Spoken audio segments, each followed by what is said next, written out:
Why is the U.S. government investigating the dumping of Canadian milk or dairy protein, to be more precise? What does it mean for Canadian consumers?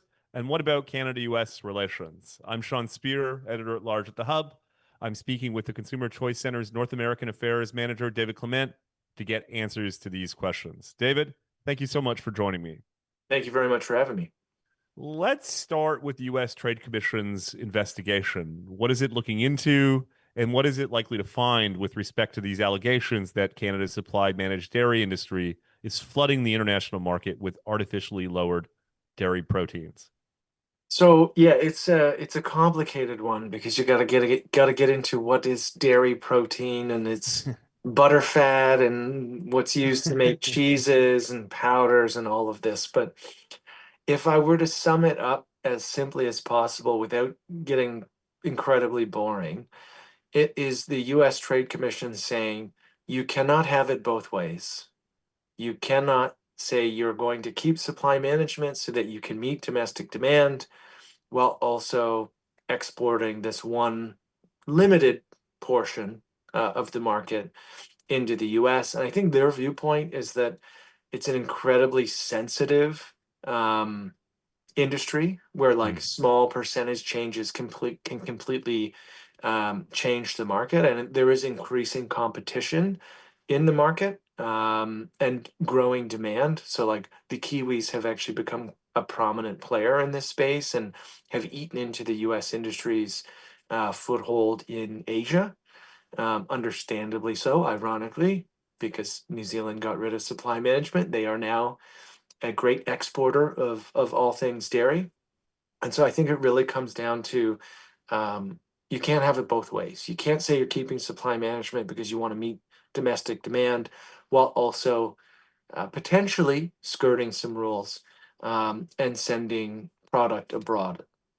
David, you think about these issues a lot. Help us understand the significance of the U.S. government announcing an investigation into this issue. What may it be a precursor to? So I think it tees up talking about supply management in the renegotiation of the USMCA or CUSMA.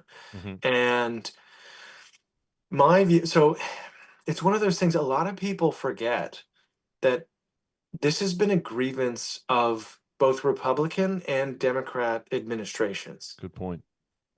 Trump very loudly complained about this in his first term.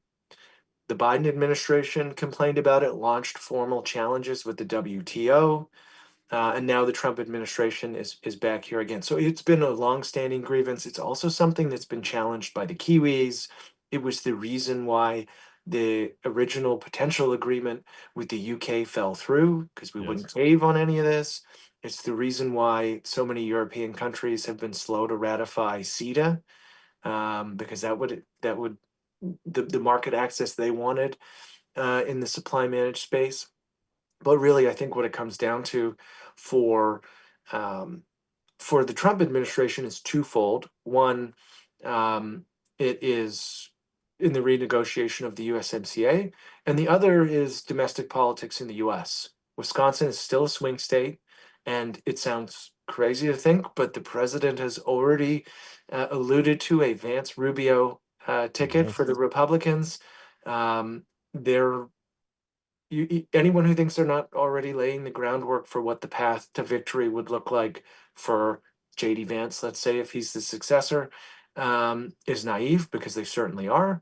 You need Wisconsin. It is still a swing state. How do you help sway Wisconsin to make sure that you have it and it becomes less of a swing state? You give Wisconsin dairy farmers access to the Canadian market, which obviously they have long wanted. I think what this really will boil down to is retail. So we do not see US products on retail shelves at all. And there's reasons for that. It's supply management and the previous terms of the USMCA. So I think a lot of it will come down to retail and wanting actual retail access. And so it's the reason why you've likely never seen American milk on Canadian shelves. It's also the reason why you can't get Kerrygold butter from Ireland, which is like the gold standard, pardon the pun, of butter internationally, and you can't get it, and you can't get it because of supply management. So I think it comes down to those two things. It's teeing it up to put it on the table for USMCA, but there's also a US political and presidential angle to it as well. Yeah, great answer. I particularly like, David, your observations about how it'd be wrong for Canadians to attribute this merely to the Trump administration or even the United States for that matter. Mhm. Canadian policymakers have heard over and over again from different trade partners problems with Canada's supply management regime. Um, I won't ask you to go into all of the details of its nuts and bolts, uh, but why do you think those grievances are ultimately legitimate? So they're legitimate because we don't do this for any other agricultural product. We don't do this for beef. We don't do it for pork. We don't do it for grains. We don't do it for vegetables or fruits. Um, and so if you're a US producer, you're looking at it, if you're a US dairy farmer and you're saying, well, why do the Americans have access to the Canadian market and we don't? If I mean, and apply that to anyone who trades with us. This has been the thorn in every trade discussion in perpetuity since the 70s. And so uh, it's legitimate because we are not an honest broker when it comes to being a free trading nation and embracing free trade. And if tariffs are bad, which they are terrible policy more often than not. Costs are passed on to consumers. Yes, that depends on the pass-through rate of the good in question, but generally speaking, borne by or shouldered by consumers. And if Trump's threat of 35% tariffs are an affront to Canadian sovereignty and democracy and all of the things that we're seeing, which I totally get, and I think that he's economically illiterate on this. Well, we do have up to 300% tariffs on not just American chicken, turkey, dairy, eggs, but everywhere. And so if tariffs are bad, and universally, I think Canadians have agreed tariffs are bad, well, then why do we do this? Why it's a very Trumpy um, policy to defend supply management, and it's based on his very flawed view of free trade and um whether or not there has to be a winner and a loser in every deal. And so the grievances are legitimate, but I would say the most important part is if nobody was complaining about this internationally and it had no impact on our trading relationship, we should get rid of it anyway Yeah. because it artificially inflates the price of core staple food items while at the same time we've had record number of Canadians at food banks. And yes, inflation isn't where it was at 8%, but that doesn't mean that we're not still in a cost of living crisis across the board, whether it be housing, et cetera. And so why are we maintaining this policy that artificially inflates the price of some of the most important food items out there to protect slightly less than 10,000 farmers? Yeah, yeah, great comments. Just to reinforce some of your points. First, the regressive nature of the supply Mhm. management regime, which essentially involves an income or wealth transfer from low income consumers to increasingly high income dairy farmers, and then secondly, as you say, the cognitive dissonance from on one hand being offended by Trump's use of tariffs, while at the same time, of course, we're protecting and preserving high tariffs on various agricultural products, but particularly dairy. Our audience is probably familiar with a lot of those arguments against supply management regime. They may be less familiar, David, with its environmental impacts. I want to have you help me and our listeners and viewers understand how is supply management ultimately harmful and wasteful for the environment. So it's harmful and wasteful for the environment because um, generally speaking, the government is not particularly good at determining what the right amount of product that should be on the market is. If you want to be That's the what most markets are supposed to do, right? Not right, it's yeah, bureaucrats. this is the Hayek knowledge problem Yes. for cows. So generally speaking, the government isn't particularly good at doing that. And the Journal of Ecological Economics, a bit of a mouthful, but they ran, okay, well, when supply management has gotten it wrong and overproduced, what happens to the milk? It gets dumped, literally poured down the drain. So I think it's 6.8 billion liters of milk since 2012. That's valued at about $6.7 billion. Wow. And where it becomes a problem environmentally is that producing milk is a very CO2 intensive agricultural practice, right? Cows, methane, it's it is burdensome when it comes to total emissions. And so the CO2 produced in that dumped milk, which didn't go to market, didn't go to food banks, wasn't exported, is about 8.4 million tons of CO2. So it's, I think roughly about what the entire city of Quebec City produces in a year. Wow. So we're talking about huge. We're talking about the emissions for about 600,000 people for a year, just in wasted milk. So it fails because it fails to accurately meet supply and demand, and because it, especially for solids, not what the U.S. Trade Commission is investigating, but for solids, actual milk, prevents exporting. Well, it just goes down the drain, and then all of the emissions involved in producing that milk are in the atmosphere for nothing. Uh, Penultimate question. You've previously written for the Hub about limiting supply management in light of its consumer cost, Mhm, trade implications, and as we've just discussed, its environmental effects. Again, I won't ask you to get into all of the nuts and bolts, but just talk about some of the basic mechanics of repealing it mhm. and the benefits for Canadians in addition to removing trade irritant, a trade irritant with the United States and others. Yeah, okay. So it all boils down to farmers have bought in quota, which is essentially a license to produce, and it tells them how much they can produce. The argument that they have is that that is an asset that they own and that that would need to get purchased back from them. I get that. They bought it. Now, where the debate kind of goes awry is what the value of that quota is. So the market value of that quota is probably 43, 44 billion dollars. So that's a lot of money. And people who support supply management, once you wear them down on all the obvious things, will say, well, it will just cost too much to get rid of. But I don't think that the dairy farmers would be owed the market value of the quota. They may be owed the book value indexed to inflation. And to simplify that, what they paid indexed to inflation so that they're made whole, right? They Yes. didn't, they were required to buy this asset because that's the system we have. We don't want to rug pull them and leave them holding the bag for billions of dollars. I respect that. I understand that. And so what you do is you take the price they paid for it, index to inflation so that they're made whole. There are a variety of ways in which you can compensate for them to do that.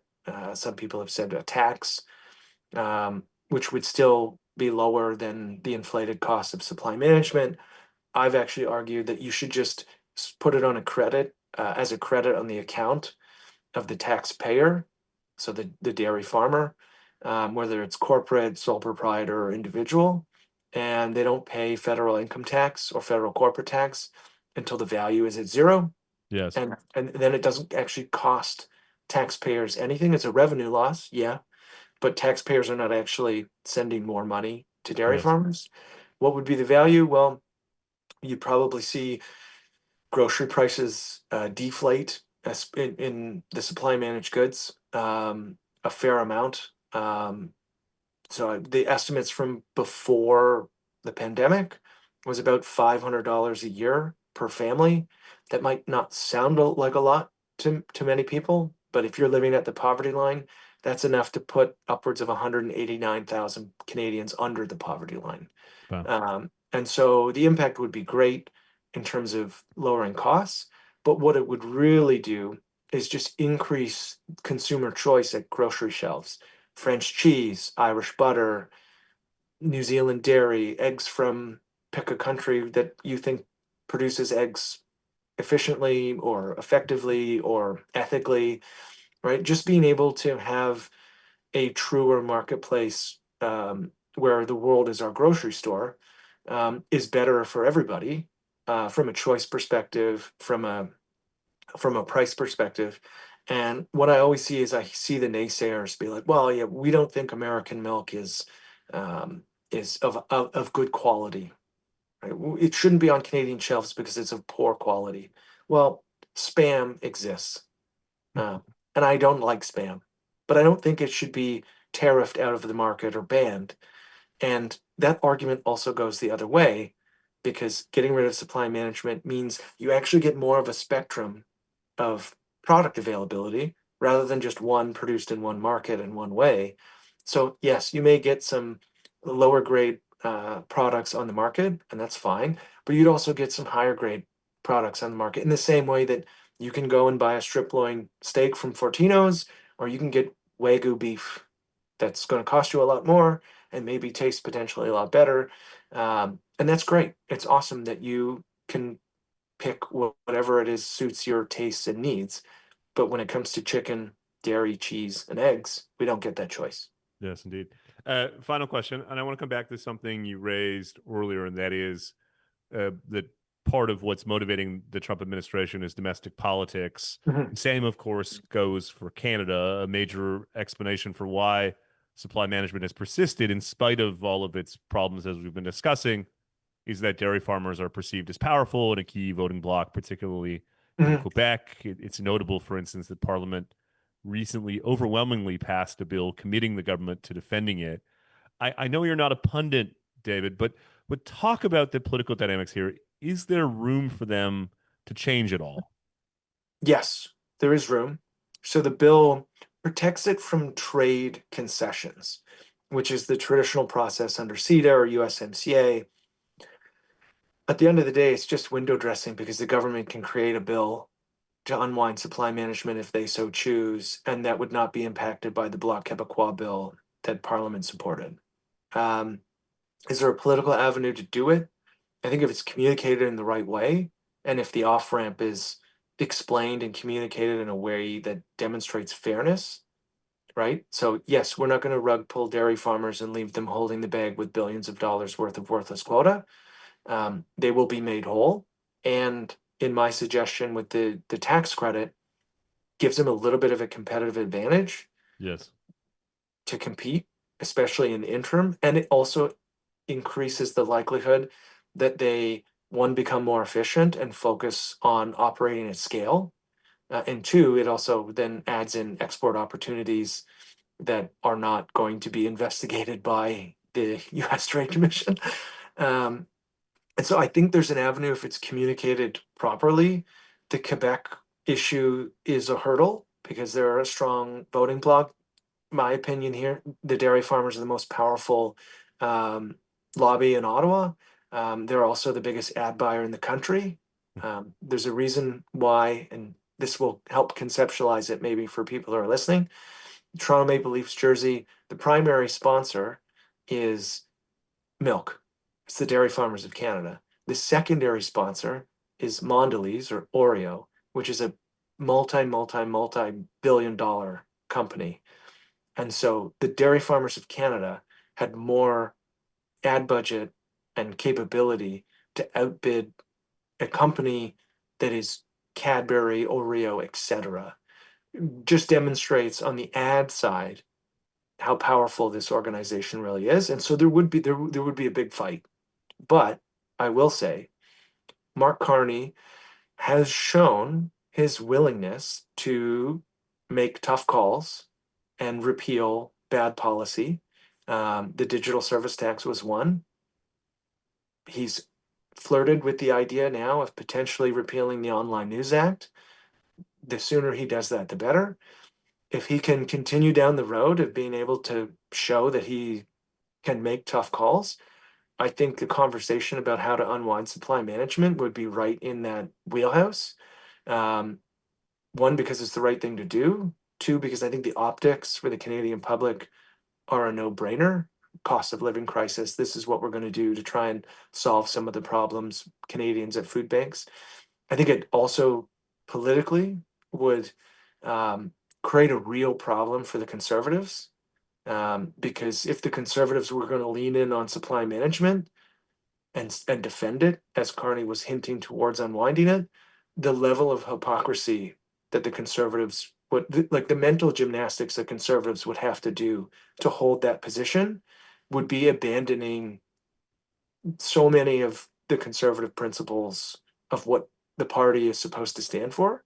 And so it would be a way of basically outfoxing the conservatives on a major policy, or maybe they would cave and support it. I don't know. So there's my rather long-winded answer of yes, it can be done. It has to be communicated in a way that's talking about one, fairness for other farmers. They don't get these protections. Two, fairness for Canadian consumers in terms of prices and competition, cost of living crisis.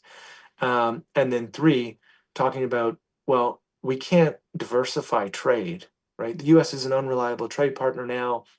Mark Carney has gone to Europe, he's gone to the UK, he's gone to Asia. Well, what have all those countries complained about? Supply management. And so if we're not going to do it because Trump says so, okay, well, we should do it because the Brits also are asking for this, and the Europeans are asking for this, and the Kiwis are asking for this, and the Australians are. And so, if we actually want to diversify trade and get outside of the dependence on the US, whether or not that's realistically possible or not, from an optics view, talk about how the world also wants this because they want to trade more with Canada. And the only way for us to diversify is to get rid of the biggest trade irritant that's the roadblock. Uh, a thorough answer and what's been a thorough and insightful conversation. David Clement from the Consumer Choice Center, someone clearly motivated by these issues. If you're watching on YouTube, I think, a non-supply managed cow behind you. Only evidence that we had the right person with the right ideas to help us understand this issue. If you've enjoyed listening, please subscribe and follow our channel and stay tuned for another Hub hit tomorrow. Thank you so much. Bye bye. Thank you.